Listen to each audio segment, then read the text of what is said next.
Welcome back, students, to yet another video. Today we will complete the tense. Yes, we will do the future tense today. We had completed the past tense and the present tense and the four different types of tenses under each of them. So again, we will be doing the future tense in today's video. Let's begin. Now, as we see on the screen, it is the same like the past and the present, the same four types: the simple form, the continuous form, the perfect form, and the perfect continuous form of future tense. Fine, these are the four forms.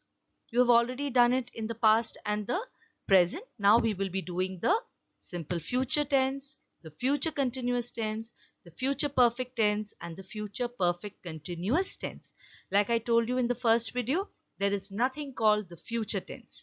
You will either the sentence is in the simple future or the future continuous, future perfect, or future perfect continuous. So let us see now what is it? In which situations do we use these tenses? See, whenever we are talking about the future tense, simple future, we often tend to refer to it by saying I shall or will. Shall or will is often used to express future tense and the simple future tense. For example, facts or events that we cannot control. For example, I shall be 15 next month.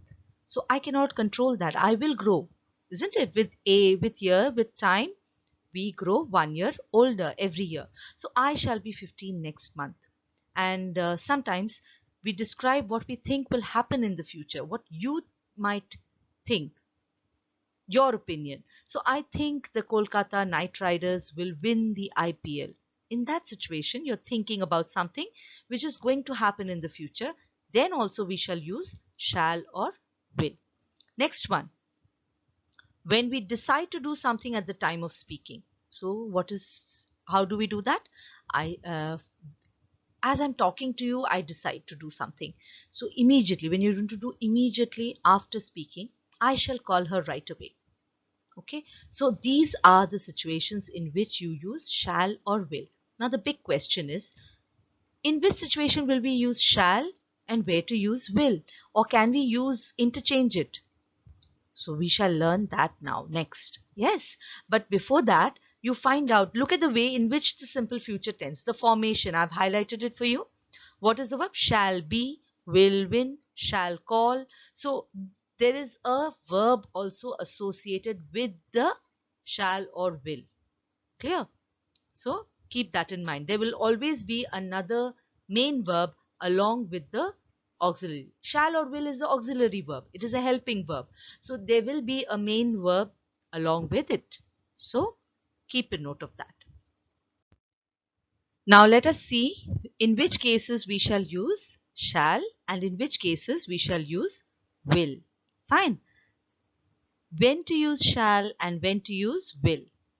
Will is used with I or we. See, if you remember, I just said in which cases we shall use. I did not say we will use.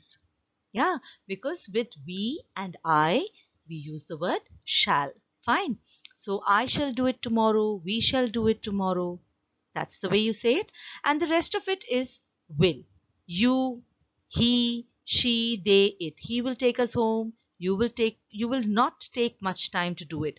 Now look at the way you're using a negative sentence. I've given you a negative sentence here to understand where to put the not. Yes, no, not will always be there in a negative sentence. You will not take much time. How will you use the one which he will take us home? Can you change it to a negative sentence? He will not take us home. Yes. So I shall not do it tomorrow. So after the shall or will, we will use the negative word not. So how do we, the same way? Fine. So this should be clear now. Shall or will. Yeah, now the simple future can also be represented by the word going to. So simple future is not so simple. You can either use will or shall, but you can also use going to express something in the future simple future. We have decided to do something before talking about it. For example, that was just when you're going to do something, you say, I will. But here you are, you've already decided something, and that is, I'm going to bake a cake for my wife, says the husband. I hope your fathers say that to your mothers. Yes, how many fathers can bake a cake? I can't hear you. Maybe in the online class we can find out. Yeah. So I would love to know that. Now, when we talk about what is likely to happen in the future because of some indication in the present, for example, you see black clouds, enveloping you. So then you know that it is going to rain. Absolutely. It looks like it is going to rain today. So in this way, you're talking about the future in the simple future tense. An event that is about to happen, not yet happened, but it is about to happen and just about to happen. Get into the bus, it is going to leave right now. The urgency is there. So that is simple future for you using going to. I hope it's very clear to you, students. Crystal clear to you? I hope so too. Moving on to the future continuous tense. We use it in two ways to describe something that will be in progress at a time in future. At a particular time in future, we are talking about something in the future, but we are talking about it in the present. Then we use the future continuous. For example, I will be enjoying with my family at this time next week. Yeah, why? Because the vacations have begun. So there will be no classes, no videos, nothing. So you can enjoy, relax. At the same time, you will also have to study. I know. But still, you will be enjoying with your family at this time next week. So I will be enjoying. So this is the verb, how it's done. Will be plus the main verb enjoy and the ing form because it is continuous. Now, did you notice the spelling of continuous? It is Nuous. Now, these are small little things, students, but the devil is in the details. Remember that. The devil is always there in the details. If you miss out these details, the devil is going to catch you. Yeah, you will get into trouble. Now, which is the other situation in which we use the future continuous tense? To describe something that will happen in the future as a matter of routine. It's a regular thing. She will be meeting us next week. So she comes we will be having classes every year, every day. So something like that. It is a routine, but something which will happen in the future. Something that will happen in the future as a routine will be expressed in the future continuous tense. She will be meeting us next week. So don't worry. I will be meeting you again after the vacation. Yeah. Okay. So I hope this is clear, the future continuous tense.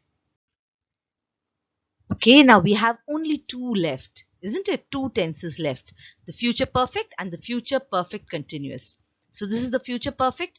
When do we use this? Actions that will be completed by a certain time. Now this, in the previous video, previous slide, we had spoken about actions that will be in progress. But here we know that the action will be completed in the future.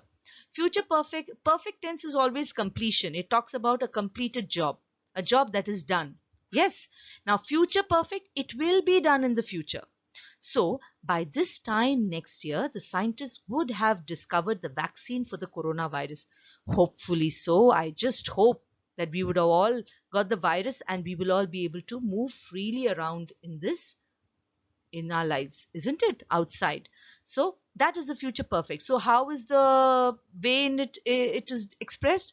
Would have discover plus ed form of it. That is a perfect tense. Would have discovered. Discovered is the participle form of discover. Discover, discovered, discovered. So be careful about the irregular verbs. For example, for example, swim, swam, swum. By this time next year, the athlete or the participant would have swum across the Pacific Ocean.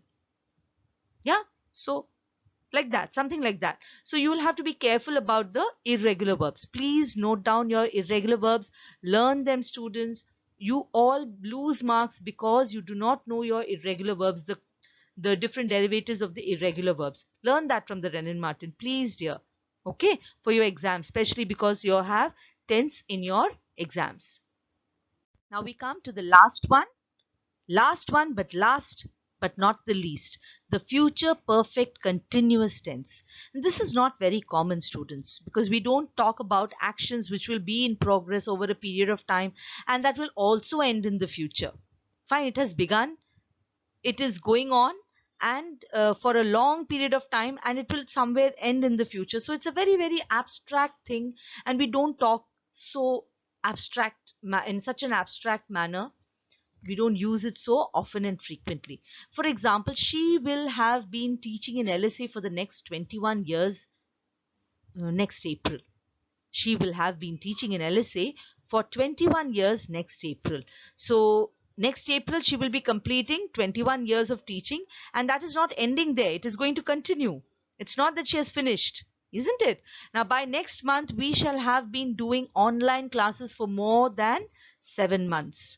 So, that is also, you can understand that it is in progress and it will end in the future. We don't know how indefinitely we are going to continue teaching in this online mode. Fine, so this is a very, very uncommon tense. We don't use this so frequently, but nevertheless you'll have to learn it. And this is how it is: will, have, will or shall. See, she will, we shall. So she will, so will have been, so shall have been or will have been plus the verb in the ing form. Clear? Okay. So with this, we come to the end of the lesson today. This was the future tense for you. The different four tenses. We learned the simple future, future continuous, future perfect continuous. Clear? And the format is also given to you. It's all highlighted, so it should not be difficult for you to learn that.